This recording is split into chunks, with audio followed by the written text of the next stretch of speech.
वाह वाह, क्या खुशबू आ रही है कढ़ाई पनीर की। आज तो पक्का घर में मेरे खाने की तारीफ होकर रहेगी। मंजू टेबल पर खाना सर्व करती है। अरे बेटा, खाने में चटनी नहीं है क्या? खाने का कुछ मजा सा नहीं आ रहा। लेकिन पापा जी, आज तो मैंने कढ़ाई पनीर बनाया था, आपको अच्छा नहीं लगा क्या? बेटा, मुझे सब्जियों का स्वाद थोड़ा कम ही अच्छा लगता है। सब्जी से ज्यादा मुझे चटनी का स्वाद पसंद है, तुम्हें तो पता है। मुझसे ना ये कढ़ाई पनीर खाया नहीं जाएगा। तुम मेरे लिए धनिया टमाटर की चटनी बना लो। अब आपने बड़े मन से मेहनत करके कोई स्वादिष्ट से व्यंजन बनाए हो और कोई आपको ये बोल दे इसमें मजा नहीं आया, चटनी होती तो ज्यादा मजा आ जाता। आपको कितना गुस्सा आएगा। ठीक वैसा ही गुस्सा मंजू को आ रहा था। वो मुंह बनाकर चटनी बनाने किचन में गई। पापा जी के लिए 56 भोग भी बना दो ना, तब भी तारीफ नहीं करेंगे, बोलेंगे इससे अच्छी तो चटनी ही लगती है। मंजू चटनी बनाकर लेकर आती है। अब आया खाने में जरा स्वाद। तू मेरे लिए ना चटनी ही बनाया कर बेटा, चटनी के बिना मेरा खाना गले से नहीं उतरता। आपको तो हमेशा से ऐसी है, जब देखो तब चटनी चटनी चटनी का भूत सवार रहता है। अच्छा, वो जो अमन के रिश्ते की बात चल रही थी ना जिस लड़के से, कल जाना है वहां पर। हाँ, कल रिश्ता पक्का कराएंगे और शगुन भी दे आएंगे। अभी तक तो घर में सिर्फ जेठानी जी ही थी, लेकिन देवर की शादी के बाद घर में आ गई देवरानी जी भी। आशा ने अपनी पहली रसोई बनाई। अरे वाह, तूने तो बहुत सारा बना दिया आशा, और खुशबू भी बहुत अच्छी आ रही है। हाँ बहू, खाने की खुशबू से तो लग रहा है तूने खाना बनाने में हमारी मंजू बहू को भी फेल कर दिया। अरे ऐसा कुछ नहीं है मम्मी जी, आप सब खाइए ना। हाँ, जरूर मुझसे अच्छा खाना बनाया होगा इसने। घर में नई नई बहू आई नहीं कि मेरी बुराई करनी शुरू कर दी। सब खाना खाते हैं और आशा की बड़ी तारीफ करते हैं, लेकिन मनोज जी तो खाना खाते खाते मुंह बना लेते हैं। क्या हुआ पापा जी, आप ठीक से कुछ खा नहीं रहे? आपको खाना अच्छा नहीं लगा क्या? बेटा, सच बताऊं तो मुझे कुछ ज्यादा पसंद नहीं आया। हाँ, अगर तुमने चटनी बनाई होती तो बात थोड़ी अलग होती। वाया ना मजा। अरे क्या आप भी, बहू ने पहली बार खाना बनाया है, कम से कम थोड़ी तो शर्म कर लो। और इसमें शर्म कैसे? तुम्हें तो पता है मुझे चटनी के अलावा किसी भी चीज के साथ रोटी अच्छी नहीं लगती, तो चटनी तो मांगूंगा ही ना। ऐसी बात है तो मैं चटनी बनाकर ले आती हूँ पापा जी, आप बस 2 मिनट रुकिए। आशा जल्दी से अपने ससुर जी के लिए टमाटर की चटनी बनाकर लाती है। तभी कुछ दिन बाद, अरे बहुओं, मुझे चटनी पसंद है, लेकिन तुम लोग हमेशा मेरे लिए टमाटर की चटनी ही क्यों बना देती हो? दुनिया में इतने तरीके की चटनी होती है, ये टमाटर वाली चटनी खा खा कर बोर हो गया हूं मैं। कोई नई चटनी बना कर लाओ ना मेरे लिए, तब खाना खाने का मजा आएगा। ठीक है पापा जी, वैसे भी आज मैं सब्जी के साथ पुदीना लेकर आई थी, तो आपके लिए पुदीने की चटनी बना देती हूँ। और मैं भी आज मार्केट से अमरूद खरीद कर लाई थी, आज मैं आपको अमरूद की चटनी बनाकर खिलाती हूँ पापा जी। अगर आप एक बार मेरे हाथ की अमरूद की चटनी खा लेंगे ना, तो उंगलियां चाटते रह जाएंगे आप। भाई बड़ी, मेरे हाथ की अमरूद की चटनी खाओगे तो खाते रह जाओगे। अरे मुझसे अच्छी चटनी बना लेगी क्या ये? पूरे 10 साल से पापा जी के लिए चटनी बना रही हूँ, मैं भी देखती हूँ मुझसे अच्छी चटनी कैसे बनाती है ये। दोनों बहुएं किचन में चटनी बनाने जाती हैं और उन दोनों के बीच तो सबसे अच्छी चटनी बनाने का मानो कंपटीशन छिड़ जाता है। अमृत भी भुन गया, बस अब इसमें प्याज, लहसुन, हरी मिर्च, नींबू और चटकारे के लिए थोड़ी सी लाल मिर्च भी डाल देती हूँ, मजा आ जाएगा। वैसे बुरा मत मानना आशा, लेकिन तुम्हारी ये अमृत की चटनी देखकर लग नहीं रहा कि पापा जी को इसे खाने में कुछ मजा आएगा।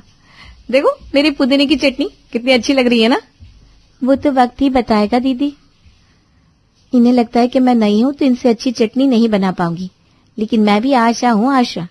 मेरे जैसी चटनी तो ये जिंदगी भर नहीं बना सकती।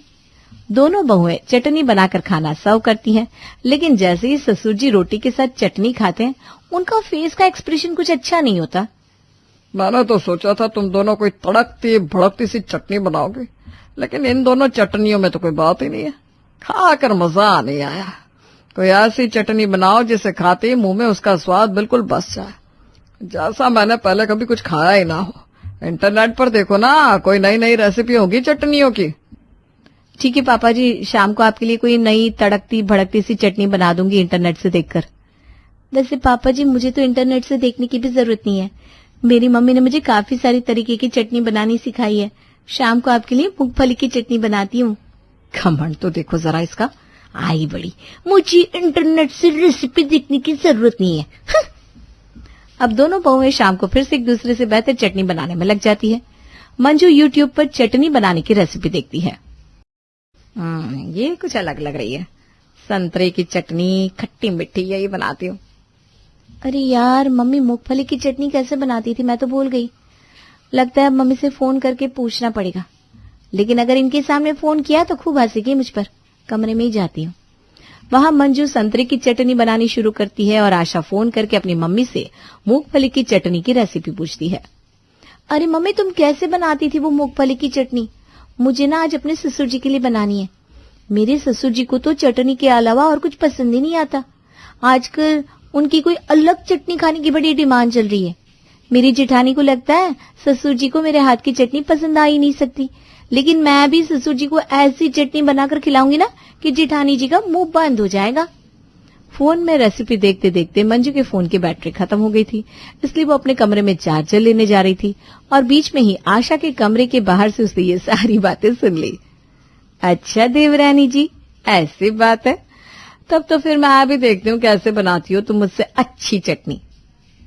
अरे आशा, क्या कर रही हो तुम यहाँ पर?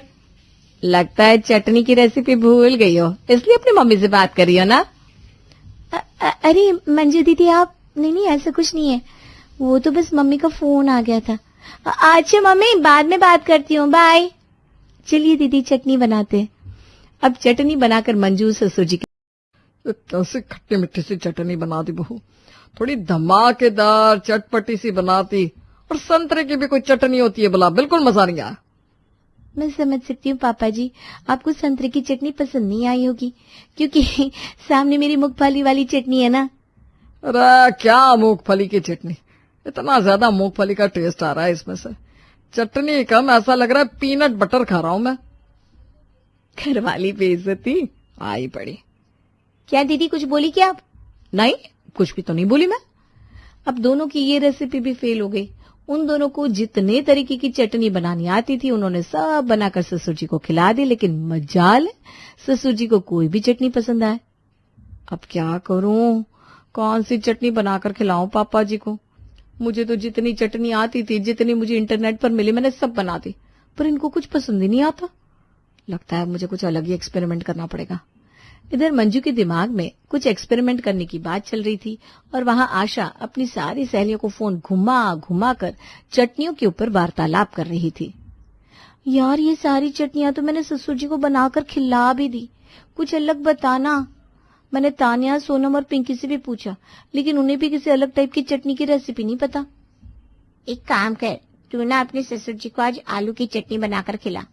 मेरे ससुराल में तो मेरे हाथ की आलू की चटनी वर्ल्ड फेमस है, तो भी ट्राई कर। शीतल आशा को आलू की चटनी बनाने की रेसिपी बताती है। अब किचन में दोनों बहुएं चटनी बनाने में लग जाती है और टेबल पर खाना सर्व करती हैं। ये देखिए पापा जी, आज मैंने आपके लिए स्पेशल आलू की चटनी बनाई। आपने आज तक कभी नहीं खाई होगी। इतने दिनों से तुम दोनों जो मुझे चटनी बना बना कर खिला रही हो ना, वो भी मैंने पहले कभी नहीं खाई। कभी अमरूद की, कभी संतरे की, कभी बेसन की, कभी पता नहीं क्या क्या। चलो आज ये भी खाकर देख लेता हूँ।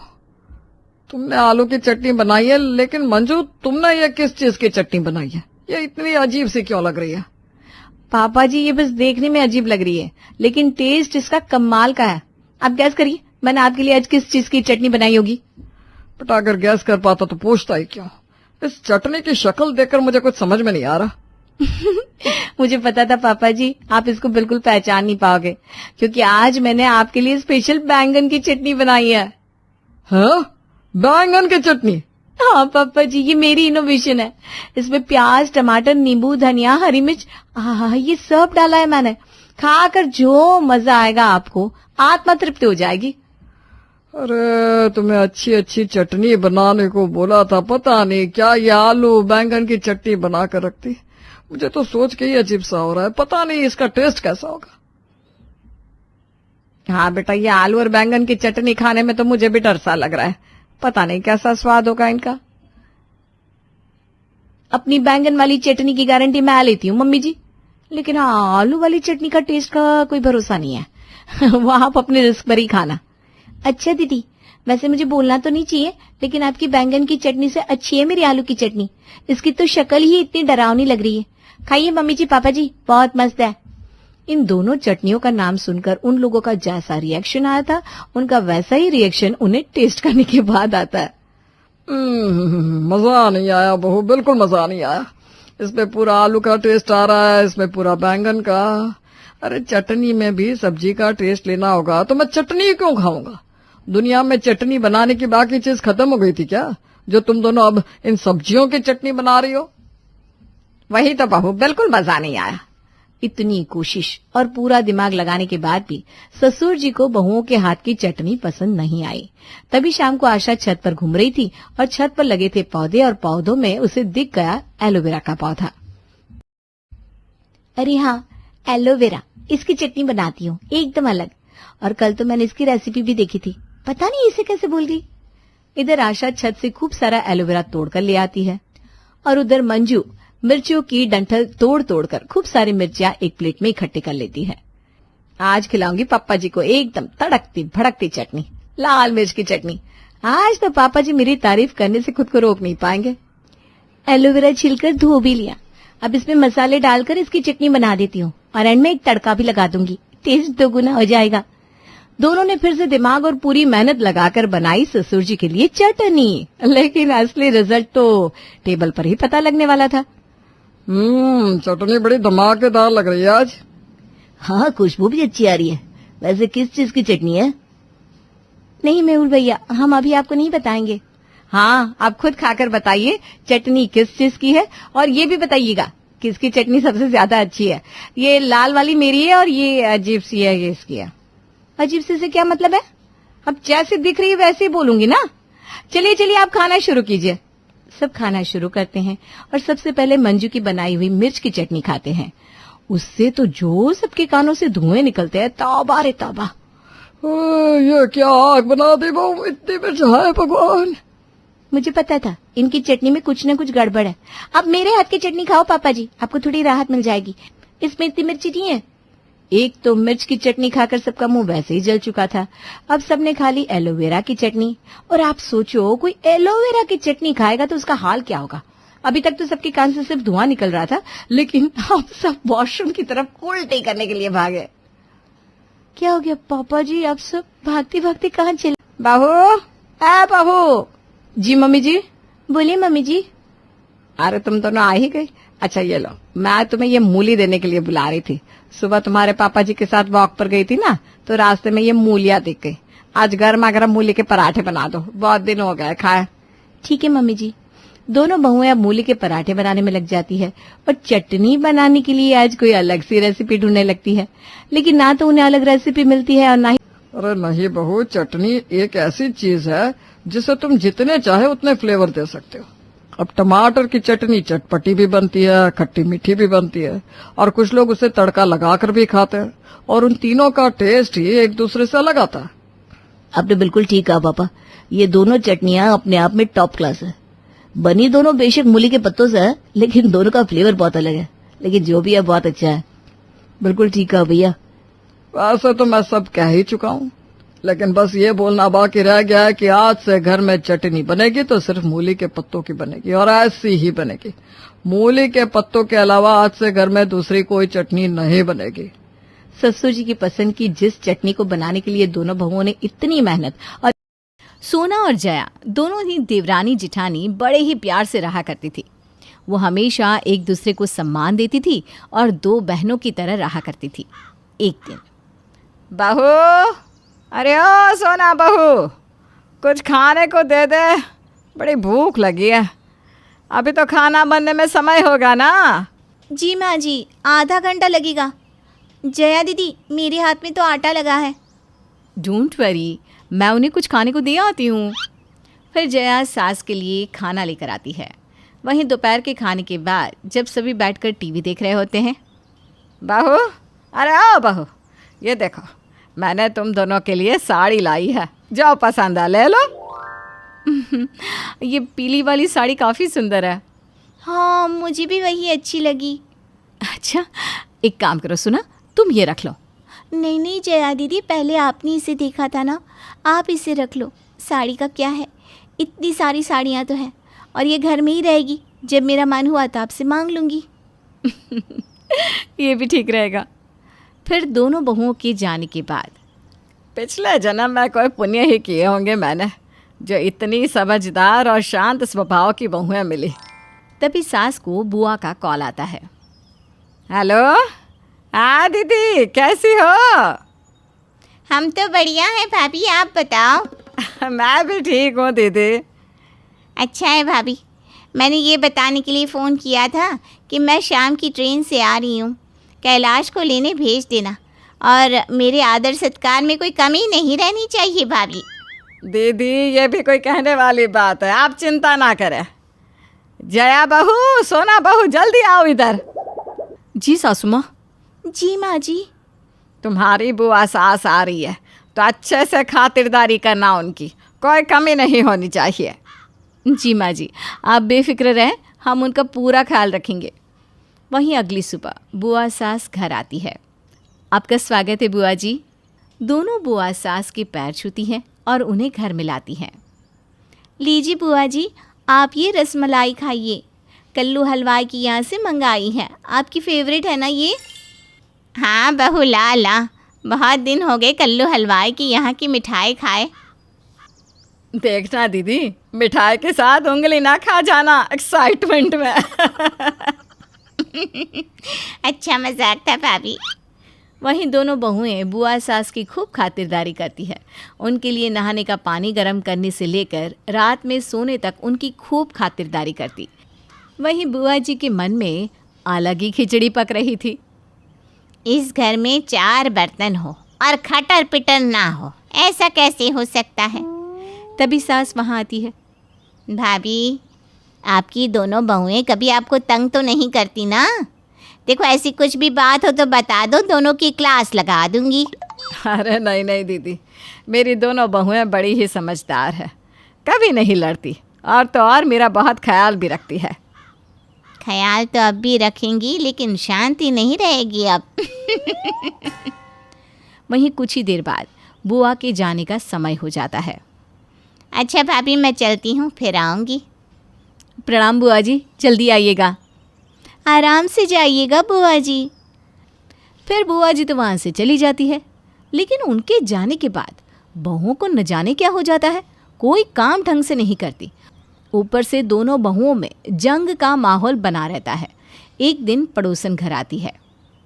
और यो सुलोचना बहन, कहाँ हो? अरे आओ विभा, बताओ कैसे आना हुआ? तेरी बहुओं के लिए मालपुए लाई थी, उन्हें बहुत पसंद है ना? हाँ हाँ, पसंद तो है। धन्यवाद बहन, तुझे मेरी बहुओं का बहुत ख्याल है। हाँ, क्योंकि तेरी दोनों बहुएं बहुत ही अच्छी हैं। फिर पड़ोसन वहाँ से चली जाती है। माँ जी, ये विभा आंटी ने मेरे लिए मालपुए दिए हैं ना? हाँ बहू, जाओ दोनों बहुएं बांट कर खा लो। वहीं सोना चुपके से सारे मालपुए अकेले ही खा जाती है।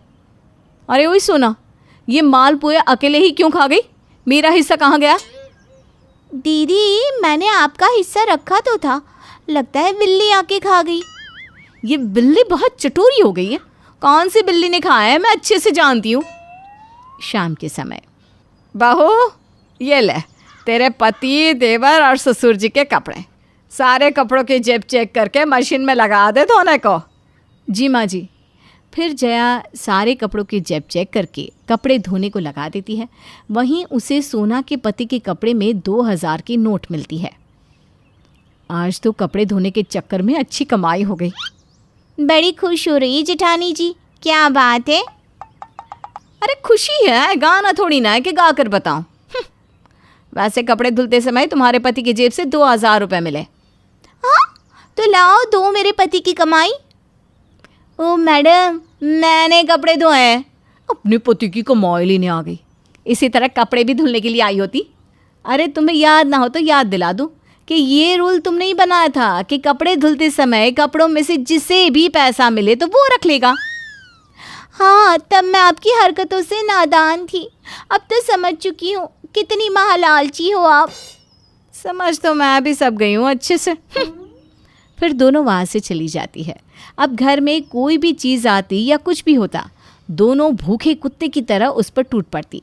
दोनों ही बहुओं के मन में लालच आ गया था, मैं का लालच, कि जो भी है उन अकेली का ही है। अब दोनों में पहले जैसी एकता भी नहीं रही।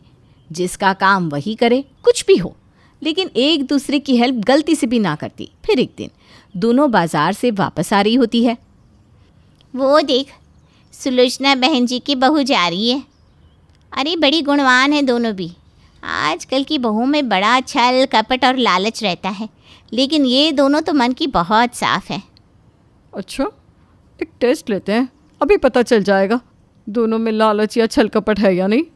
तभी सोना और जया के सामने से एक औरत गुजरती है, जिसके पास से 100 रुपए की नोट जमीन पर गिरती है। दोनों बहुएं ये देखती है, लेकिन एक दूसरे की जलन में उस बुढ़िया को नहीं बताती। तभी एक पड़ोसन, अरे ओ सोना, जया, शायद से तुम दोनों में से किसी का 100 रुपया गिर गया है। अरे हाँ काकी, थैंक यू बताने के लिए। अरे ये पैसे तो मेरे गिरे हैं, मुझे दे दो। ये मेरे हैं, मुझे दो। हम दोनों को पता है कि ये हम दोनों में से किसी के नहीं है, तो मुझे दे दे वरना ठीक नहीं होगा। पहले मैंने उठाया है, समझी ना, तो ये मेरा है। इस तरह दोनों बहू तू मैं करते हुए घर तक पहुंचती है। देखा सुलोचना की संस्कारी बहुओं को, एक नंबर की महालालची औरत है दोनों भी। एक बुढ़िया के 100 रुपये तक नहीं छोड़े। झगड़ तो ऐसे रही थी कि भिखारी के खानदान से है। सही कह रही हो बहन, मैंने तो इनके घर में एकता देखी तो मुझे लगा बड़ी ही प्यारी बच्ची हैं दोनों, लेकिन यहाँ तो माहौल ही अलग है। दोनों भी महालालची हैं। 100 रुपये के लिए ऐसा बर्ताव कर रही थी। अगली सुबह, बहू, शाम को मिसेस मेहरा के यहाँ पूजा है, ये कुछ गहने और साड़ी है, आपस में बांट लेना। तभी दोनों बहू गहनों को लेकर कुत्ते बिल्ली की तरह झगड़ने लगती है। ये मैं ही लूँगी। नहीं, ये मेरी पसंद है, मुझे दे। तू है ही महालालची, हमेशा से ही मेरे सामान को ही पसंद करती है, लालची कहीं की। तू लालची, मेरी साड़ी, मेरी ज्वेलरी, मेरा कमरा, सब पर तूने कब्जा कर रखा है। मुझे सीधी समझकर सब मांग लिया मुझसे, और मैं ही बेवकूफ़ थी जो तुझे अपनी बहन का दर्जा दे बैठी थी। इस तरह दोनों बहुएं एक दूसरे को लालची ठहराकर आपस में ही झगड़ने लगती है। अरे बहुत हो गया, बस करो। ये क्या हो गया है दोनों को, कब से झगड़े जा रही हो? और नहीं तो क्या, मैं इसे अपनी बहन मानकर इतना मानती थी, मिलजुल कर रहती थी, लेकिन ये धोखेबाज है। सम्मान तो मैंने भी आपको बहुत दिया। मैं कौन सा आपकी पीठ में छुरा घोंप रही थी, वो तो आप लालची हो जो पीठ पीछे वार करती हो। मुझे बुआ जी ने सब बता दिया था। सोना बहू, तेरी जिठानी जया से ज़रा बच कर रहा कर। भाभी ने मुझे बताया कैसे तूने अपनी पसंद की साड़ी उसे दे दी, इतना तक कि तेरे कमरे का इंटीरियर उसे काफ़ी पसंद था, वो भी जया ने ले लिया। हाँ बुआ, तो क्या हुआ, वो तो मेरी बहन जैसी है ना। जेठानी कभी बहन नहीं हो सकती, और बहुत लालची होती है जेठानी। देखना, कल को 1-1 रुपये तक के लिए भिड़ जाएगी। आज जो सगी बनती है ना, कल दुश्मन सा बर्ताव करेगी। मैंने देखा कैसे वो अपनी माँ बहन से हंस हंस कर बातें कर रही थी और कह रही थी, हाँ माँ बेफिक्र रहो, मेरे रहते हुए इस घर में फूटी कौड़ी भी नहीं मिलेगी किसी को। अच्छा, इसे तो अब मैं बताऊंगी। ये झूठ है सुना, बुआ जी ने तो यही चीज़ मुझसे कही थी कि बहू तेरी देवरानी तुझे अपना सब कुछ दे देती है। देखना, एक दिन पाई पाई के लिए तुझे मोहताज करके एहसान गिनवाएगी। और उन्होंने तो मुझे ये भी कहा था कि तुमने चुपके से मेरे कमरे में आके मेरा हार चोरी किया था, जो हार तुम्हें काफ़ी पसंद था। बुआ जी के कहने के बाद वो हार मैंने बहुत ढूंढा पर मुझे कहीं नहीं मिला। मिलता कैसे? दीदी ने वो हार मुझे ला कर दिया था। ये लो भाभी, ये हार जया के कमरे के बाहर पड़ा था। कैसी लापरवाह बहू है तुम्हारी, गहने भी नहीं संभाल सकती। अच्छा, रहने दो, अब मैं उसे ये हार दूंगी ही नहीं। ऐसा हुआ था। ये बुआ तो बहुत चालू निकली, घर की शांति भंग करके भाग गई। अब आए तो बताती हूँ उनको। शीना को उसके ससुराल वालों ने एक शादी में पसंद कर लिया था। अरे वो लड़की तो बड़ी प्यारी है, मेरे बेटे अमन के लिए बात चलाओ ना। बस फिर क्या था, किसी रिश्तेदार के दखल से दोनों की शादी हो जाती है। लेकिन शीना की सास पारुल और उसकी देवरानी आसपास ही रहते थे। शादी के बाद शीना कहती है, सुनिए जी, ये चौका छूने की क्या रस्म होती है, जानते हैं क्या आप? अरे नहीं यार, हाँ पर मम्मी को चाची से बोलते सुना था कि आज तुमको किचन की जिम्मेदारी देंगे, तो वो लोग आ रहे हैं खाना खाने हमारे घर। हे भगवान, ये कैसी रस्म है? साड़ी पहनकर किचन में खाना बनाना, ये तो कंप्यूटर की कोड को डिकोड करने से भी ज्यादा मुश्किल काम है। अरे चिंता क्यों करती हो, माँ है ना, सब संभाल लेंगी, वो बहुत समझदार है। शीना को भी पति की बात ठीक लगती है। वहीं घर पर शीना की चाची सास, ससुर और उनकी बहू खाने पर पहुंचते हैं। शीना की चाची सास उसकी सास से कहती है, अरे कहाँ है दीदी, आप अभी भी किचन में हैं क्या? रस्म बहू की है या आपकी? चाची की बहू कहती है, और हमारी चौका छूने की रस्म थी तो हम तो सुबह 4 बजे ही किचन में पहुंच गए थे। अरे तेरी ताई ने सर पर चढ़ा रखा है बहू को। शीना सबकी बात सुने बगैर सामने आती है। अरे आज तो तेरी चौका छूने की रस्म थी ना, तुम ही देर से आई हो। वो चाची, मुझे ना साड़ी बांधने में देर हो गई। तो वक्त से उठा करो ना, पता है जब नई शादी है, रस्में होनी है, तो फिर थोड़ा कम आराम कर लोगी तो कुछ घट नहीं जाएगा। शीना की सास को बहुत बुरा लगता है कि चाची उसकी बहू से ऐसे बात कर रही है। अरे शीना, चलो किचन में, मैं तुम्हें समझा देती हूँ कि कैसे क्या करना है। देखो, मैंने सब बनाकर यहाँ रख दिया है, तुम्हें सिर्फ हलवा बनाना है, उसकी भी पूरी तैयारी कर दी है बेटा। बस किशमिश डालकर हलवा में मिलाकर लेकर आ जाना। बस फिर क्या था, एक एक कर शीना सारा खाना टेबल पर लगा देती है। अरे बहू ने इतना सब बना दिया, वाह जी वाह। तभी शीना बोल देती है, नहीं नहीं चाची, ये सब तो माँ ने बनाया है, मैंने तो सिर्फ इसे टेबल पर लगाया है। वो साड़ी पहनकर काम करना अभी थोड़ा मुश्किल होगा ना। चाची सास तो सुनकर मानो बेफर ही जाती है। ये क्या बात हुई दीदी? मैं जब शादी कर कर आई थी तो आप बड़ी थी, पर किचन में ना आप आई और ना माँ जी। हाँ, क्योंकि उस वक्त मैं बहू थी और मुझे सास के हिसाब से काम करना था, लेकिन अब मैं सास हूं तो मैं बहू को वैसे ही बनाऊंगी ना जैसा कभी मैं बनना चाहती थी। खैर, चाची सास खाना खाकर वहां से चली जाती है। कुछ दिनों बाद, अरे शीना, ये क्या पहन रखा है? हे भगवान, इस परिवार में क्या हो रहा है? अरे क्या हुआ छोटी, इतना क्यों चिल्ला रही हो? इसने पहना क्या है? अरे दीदी, क्यों इतनी छूट दे रही हो? शीना जो कि सलवार सूट पहने खड़ी थी, चाची के गुस्से को देखते ही अंदर चली जाती है। देख छोटी, हम दोनों को आज की बहुओं से तुलना नहीं करनी चाहिए। वो दौर अलग था, आज का वक्त अलग है। देखिए दीदी, ये तो परंपरा है, हमारी सास ने हमें दी और आगे हमें अपनी बहुओं को देना है। ये क्या लगा रखा है आपने? आप तो पूरी संस्कृति ही खराब कर रही हैं। ये बोलकर चाची सास वहां से चली जाती हैं। शीना की सास चाची की बात से परेशान होकर रोने लगती है। तभी उसका पति वहां आ जाता है।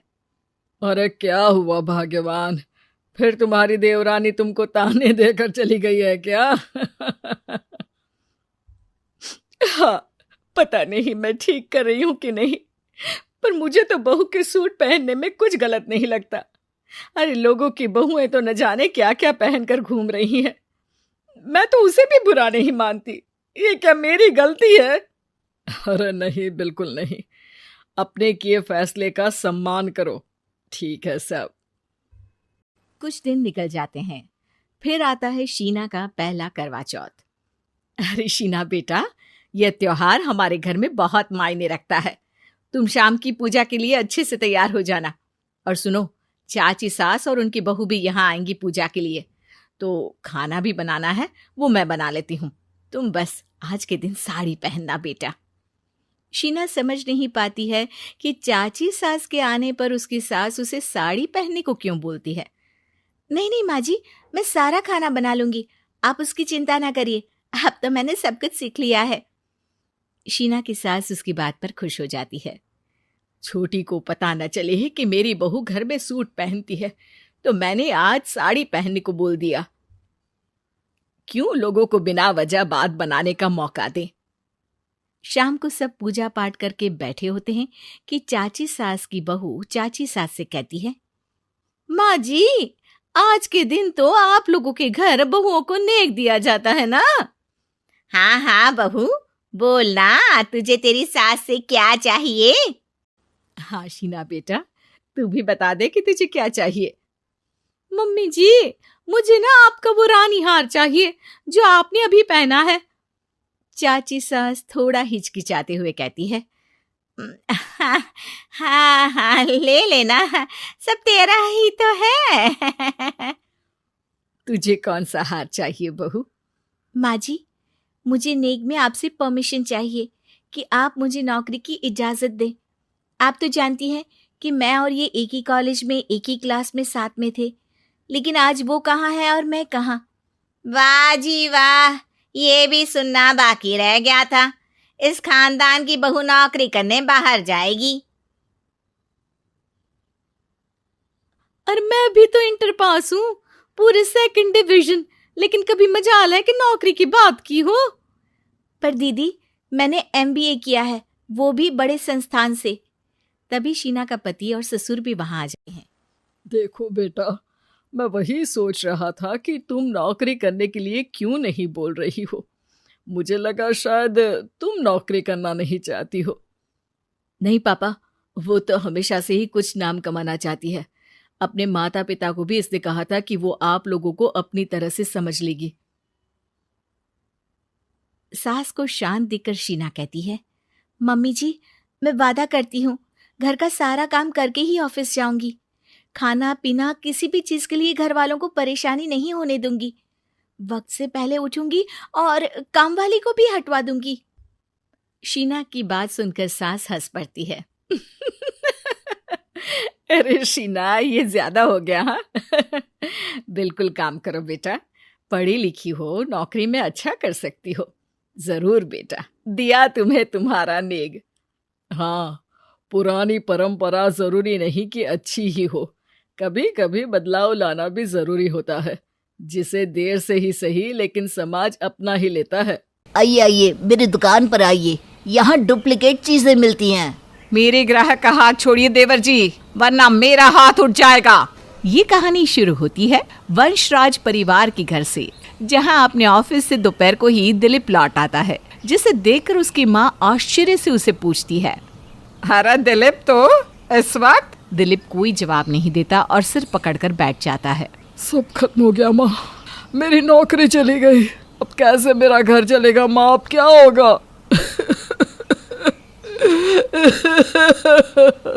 उसकी आवाज सुनकर सभी वहां इकट्ठे हो जाते हैं। पर आप तो उस ऑफिस में कितने सालों से थी जी, फिर उन्होंने आपको क्यों निकाल दिया? वही तो नीलिमा, कितने ऑफर्स आए थे मुझे बाकी कंपनियों से, पर मैंने कभी अपनी कंपनी के साथ धोखा नहीं किया। और आज उन्हें सस्ते में काम करने वाले एम्प्लॉयज मिल रहे हैं तो उन्होंने मुझे ही सड़क पर ला खड़ा कर दिया। मैं बर्बाद हो गया नीलिमा। मैंने तुम्हारे घर वालों को वचन दिया था कि तुम्हें कभी भी भूखा नहीं सोना पड़ेगा, पर मुझे पता नहीं अब क्या होगा आगे। अरे शुभ शुभ बोलिए जी, आप में बहुत टैलेंट है, कोई ना कोई नया काम मिल ही जाएगा जी। और अभी हमारी हालत ऐसी भी कोई खराब नहीं है। मर गया हूँ क्या मैं, जो तू फूट फूट कर रो रहा है? तेरा बाप अभी जिंदा है, इन बूढ़ी हड्डियों में बहुत जान है बेटा। मेरे खाते से जो पैसे आते हैं उससे तेरा घर चल जाएगा, परेशान ना हो। भाऊजी अपनी सेविंग अकाउंट का इंटरेस्ट जेठ जी को दे देंगे, तो रसोई में वो जो पैसे देते हैं वो भी शुभ जी को ही पूरी तरह से भरने पड़ जाएंगे। सारा लोड तो हम पर ही आ जाएगा। यही बाकी था बस।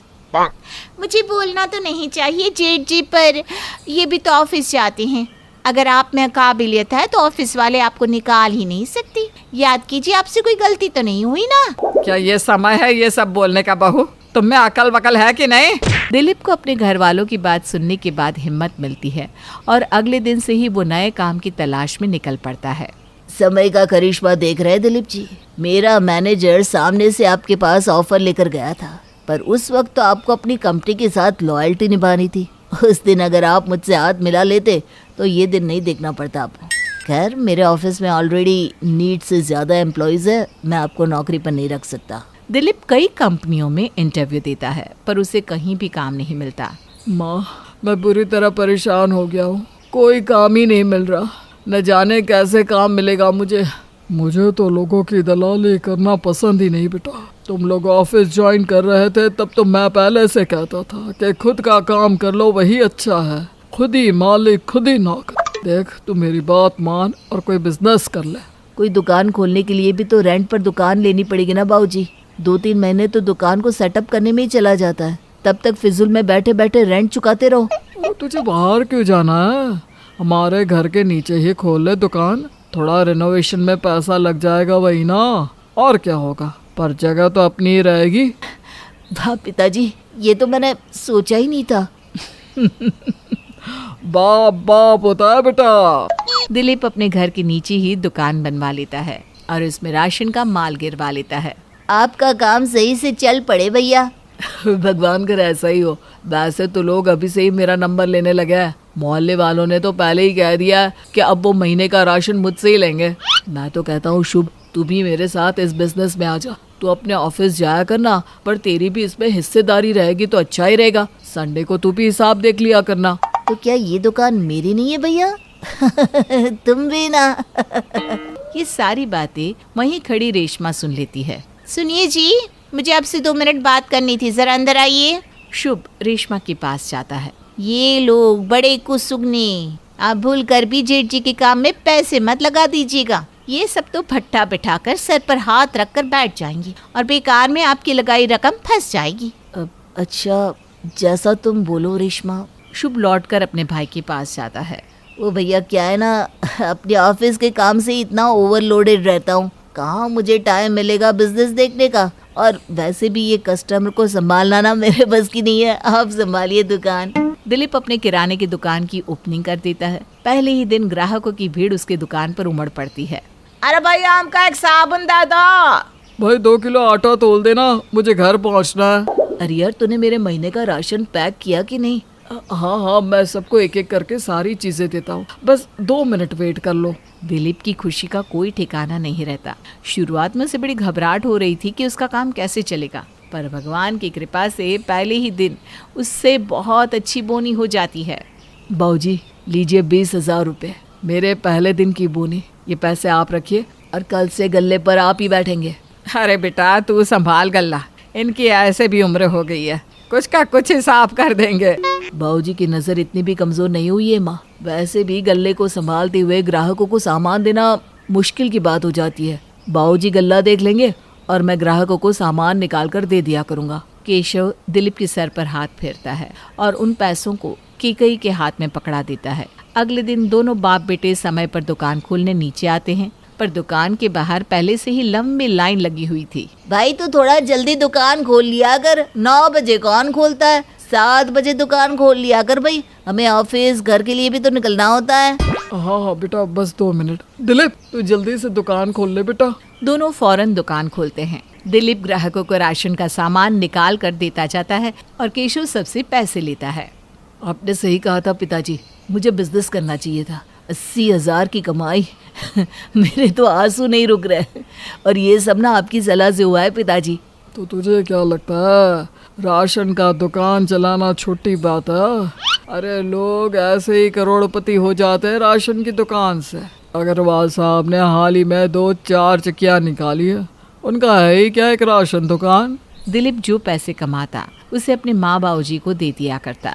दिलीप के बढ़ते मुनाफे को देखकर रेशमा अंदर ही अंदर जलने लग जाती है और उसे अपने पति को दुकान में हिस्सेदार ना बनने देने पर बड़ा अफसोस होता है। न जाने मुझे किस काले कुत्ते ने काटा था। आज शुभ जी भी इस राशन के बिजनेस में होते तो रोज कितनी कमाई होती। हमारी दुकान तो ऐसे भी जेठ जी संभाल रहे थे, बैठे बैठे आमदनी हो जाती। मैंने न जाने किस घड़ी में उन्हें दुकान का हिस्सेदार बनने से मना कर दिया था, पर अब तो कुछ करना पड़ेगा।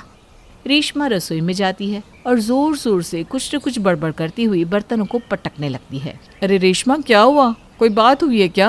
हाँ हाँ, बात तो हम ही करने वाले हैं ना, यहाँ पर बाकी सब तो मौन साधे बैठे रहते हैं। अरे क्या हो गया रेशमा, इतने जोर जोर से क्यों चिल्ला रही हो? अब जब घर के माँ बाप ही बच्चों में भेदभाव करने लगे, इंसान कुड़ तो करेगा ही ना। अब शुभ जी ठहरे श्रवण कुमार, माँ बाप के प्यार में अंधे। उन्हें तो दिख ही नहीं रहा कि इस घर में उनकी पीठ पीछे क्या षड्यंत्र हो रहा है। आप लोगों ने तो दुकान के नाम पर घर का नीचे का आधा हिस्सा अभी से ही जेठ जेठानी को दे दिया। चुप, एक शब्द और नहीं।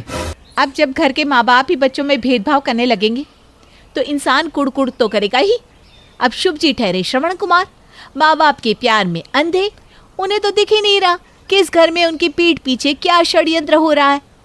आप लोगों ने तो दुकान के नाम पर घर के नीचे का आधा हिस्सा अभी से ही जेठ जेठानी जी को दे दिया। ये सब क्या बोल रही है तू बहू, साफ साफ बोल। अब जो दिख रहा है वही बोल रही हूँ ना माँ जी, उसमें और क्या साफ कहूँ। नीचे का पूरा हिस्सा तो जेठ और जेठानी जी हड़प कर बैठे हैं। शुभ जी का काम कुछ अच्छा नहीं चल रहा, सैलरी तो बॉस ने आधी कर दी। पर क्या है ना, इन्हें रोने की आदत नहीं है ना जेठ जी की तरह, तो इनका दुख किसी को दिखता ही नहीं है। इन्होंने तो देवर जी को कहा ही था दुकान में हिस्सेदार बनने के लिए, फिर देवर जी ने ही मना कर दिया। इसमें हमारी क्या गलती? वो क्या है ना जेठानी जी, आप लोगों की मदद करने आपके साथ ससुर जी बैठे हैं। इतनी अच्छी किस्मत शुभ जी की होती तो बेचारे कब के एक नया बिजनेस शुरू कर चुके होते, पर उनके ज़रूरत के वक्त तो सब भिखारी बनकर बैठ जाते हैं। चुप बहू, एकदम चुप, एक शब्द और नहीं। बहुत तकलीफ हो रही है ना तुझे, तो अब से तू ऊपर के हिस्से में रहेगी। मैं और तेरे ससुर जी दिलीप और नीलिमा के साथ नीचे के हिस्से में रहेंगे। तुझे हिस्सा चाहिए ना, तो ऊपर का पूरा माला तेरा। बस हम सब आज ही नीचे शिफ्ट हो जाएंगे। पर माँ जी, नीचे के फ्लोर में ना तो किचन है ना कोई कमरा। अरे बड़े बुरे दिन देखे मैंने और तेरे ससुर ने बहू, तभी तो आज 2 तल्ले का मकान बन गया। जैसे हमने ये मकान खड़ा किया था, नीचे के तल्ले को भी धीरे धीरे तैयार करवा लेंगे। बस मुझे घर में कलेश नहीं चाहिए। नीलिमा, केकई, दिलीप और केशव नीचे की मंजिल में दुकान के पीछे के हॉल में शिफ्ट हो जाते हैं। उसी हॉल की एक तरफ किचन बना देते हैं और चारों जमीन पर ही बिस्तर लगाकर सोने लग जाते हैं। माँ, मैं कल से ही मिस्त्री को बुलवाकर काम पर लगवा देता हूँ। काम कल ही शुरू हो जाए तो 2 महीने में नीचे का घर बनकर तैयार हो जाएगा। अरे बेटा, तूने अभी अभी तो काम शुरू किया है। अरे तुम टेंशन मत लो माँ, दुकान तुम्हारे और बाबूजी के आशीर्वाद से अच्छी चल रही है। दिलीप नीचे के फ्लोर पर काम लगवा देता है। मजबूरी में 2 महीने के लिए केशव, केकई, दिलीप और नीलिमा को दुकान में ही सोना पड़ता। इसी तरह 2 महीने बीत जाते हैं और उनका घर बनकर तैयार हो जाता है। नीलिमा पूरे मोहल्ले में अपने घर के गृह प्रवेश का प्रसाद बांटती है। उसी प्रसाद को लेकर रेशमा के पास भी जाती है। लगता है जेठ जी का काम बड़ा अच्छा चल रहा है जेठानी जी, अच्छा तरीका अपनाया है उन्होंने।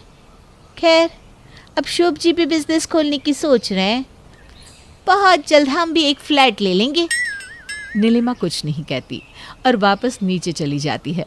शुभ के आते ही रेशमा उसके कान भरना शुरू कर देती है। बस यही बाकी था, देख लीजिए अपने भैया भाभी को, पूरा नया तल्ला खड़ा कर दिया 2 महीने में, और हमें दे दिया ये पुराना फ्लोर। मैं तो आपको कहती हूँ आप भी बिजनेस शुरू कर दीजिए। मैं समझती नहीं क्या कि नीचे के तल्ले में तो दुकान खुल सकता है, ऊपर के तल्ले में तो नहीं। तो घूम फिर कर फ़ायदा तो उन लोगों का ही हुआ ना। आज तो हमारे बच्चे नहीं है, पर कल जब बच्चे होंगे उनके खर्चे आपके सर पर आएंगे, तो आप कैसे सब संभाल लेंगे? क्या बीतेगी उन पर जब जेठ जेठानी जी के बच्चे बड़े स्कूल में जाएंगे और हमारे बच्चों को मजबूरन छोटे स्कूल में जाना पड़ेगा। ये तो मैंने सोचा ही नहीं था रेशमा, तुम सही कहती हो। मैं अभी माँ से बात करता हूँ। गुस्से में शुभ सीधा नीचे अपनी माँ के पास जाकर कहता है, मुझे दुकान खोलनी है, मगर नीचे के सामने का हिस्सा तो तुमने पहले ही भैया को दे दिया है, तो मैं कहाँ दुकान खोलूँ? माँ, ऊपर वाले मंजिले पे तो मेरे पास कोई आएगा नहीं। इस घर पर मेरा भी तो हिस्सा है। अगर ये बंटवारा सही से होता तो नीचे में दुकान का आधा हिस्सा मुझे मिलता। कुछ नहीं तो मैं अपने हिस्से को किराए पर लगाता तो कम से कम 15,000 रुपये तो आते। अरे कम से कम उससे मेरा घर तो चल जाता, किसी के सामने मुझे हाथ तो ना फैलाना पड़ता। ये सारी बातें दिलीप सुन लेता है और सीधा गले से 15,000 निकाल कर शुभ के हाथों में रखते हुए कहता है, तुझे पैसे की ज़रूरत है ना, तो गल्ला खुला है, पिताजी से पैसे ले लिया कर। ये ले 15,000। समझ लेना तेरे किराएदार ने तुझे भाड़ा दे दिया है। हर महीने 15,000 तेरे पास पहुंच जाया करेंगे। शुभ कुछ नहीं कह पाता और उन पैसों को लेकर वापस अपनी पत्नी के पास आ जाता है। बस बना दिया उन्होंने बेवकूफ़ आपको। आप ना सही में बड़े भोले हैं शुभ जी। जरा सोचिए, जेठ जी आपको 15,000 देने राजी क्यों हो गए? क्योंकि वो जानते हैं कि इसी दुकान से उन्हें लाखों की कमाई हो रही है, तो 15,000 देकर इसका मुंह बंद करवा दो। मुझे तो एक ही रास्ता समझ में आता है कि हम भी जेठ जी की दुकान के ठीक सामने अपनी किराने की दुकान खोल दें। और होता भी यही है। शुभ अपने भाई की दुकान के ठीक सामने किराए पर दुकान लेकर राशन की दुकान खोल लेता है। सुबह से तो एक ग्राहक नहीं आया रेशमा। भैया ने तो जब दुकान खोली थी बाहर लंबी लाइन लगी हुई थी। अब जब घर वाले ही कमाई पर सांप की तरह बैठ जाए तो कमाई हो कैसे? सेल सेल सेल, महीने का राशन एक साथ ले जाने पर 200 रुपए का फायदा। A1 क्वालिटी का खाना है अगर खाना, तो राशन शुभ किराने वाले से ही ले जाना। दोनों की आवाज़ सुनकर कुछ लोग वहां पहुंचते हैं। अरे शुभ, तेरे भैया ने भी किराने की दुकान खोल रखी है और तूने भी किराने की दुकान खोल ली, और वो भी किसी और के घर के नीचे, वो भी किराए पर। अपने घर के नीचे दुकान क्यों नहीं खोली? मतलब ये बात सच है कि तुम्हारे परिवार में अब बंटवारा हो गया है। अब क्या कहूँ भैया, अब जब घर वाले भी आपको नौकरों सा ट्रीट करने लगे तो आदमी जाए कहाँ? हमें ना हिस्सा दिया ना पैसा, जिस कारण हमें किसी और के घर के नीचे किराए पर दुकान लेनी पड़ी। अपना हिस्सा लेने तो खुद खड़ा होना पड़ता है बहन। आजकल तो ये हर घर का किस्सा हो गया है। खैर, मुझे 1 किलो आटा तोल दो। लोग शुभ की दुकान पर आते तो सही, पर मसाले की बात लेकर वापस लौट जाते। ऐसे नहीं चलेगा जी, चलिए मेरे साथ। घर के नीचे दुकान पर कस्टमर्स के सामने, आइए आइए मेरी दुकान पर आइए, यहाँ डुप्लीकेट चीजें मिलती हैं। मेरे ग्राहक का हाथ छोड़िए देवर जी, वरना मेरा हाथ उठ जाएगा। इसी भाभी के लिए जान देती थी ना आप? मेरी भाभी, लीजिए, आज आपकी भाभी ही आप पर हाथ उठाने की बात कह रही है। अरे कुछ तो शर्म करो तुम दोनों, जग हंसाई हो रही है। अपना पेट पालने के लिए मेहनत तो करनी ही पड़ेगी ना बाबूजी, क्योंकि मेरे सर पर तो किसी का हाथ नहीं है। मेरी मदद करने वाला तो यहाँ कोई नहीं है। जो मुझे समझ में आएगा वही करूँगा मैं। अब लोग हंसे तो हंसे। जब शुभ ये सब कह रहा होता है, रेशमा वहीं पड़े चावल और आटे की बोरियों में जमाल गोटा का पाउडर मिला देती है। छोड़िए जी, इन लोगों से बात करके कोई फ़ायदा नहीं। हमें तो 2 पैसे कमाकर अपना घर चलाना है। चलिए दुकान पर चलते हैं। ग्राहक आकर दिलीप की दुकान से राशन लेकर जाते हैं, जिसे खाकर उनकी तबीयत बिगड़ जाती है और एक साथ कई सारे लोग उसकी दुकान के बाहर तमाशा करने लगते हैं।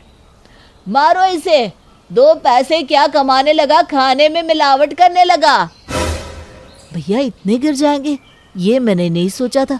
लोगों की सेहत के साथ भी खिलवाड़ करने लगे अब ये लोग।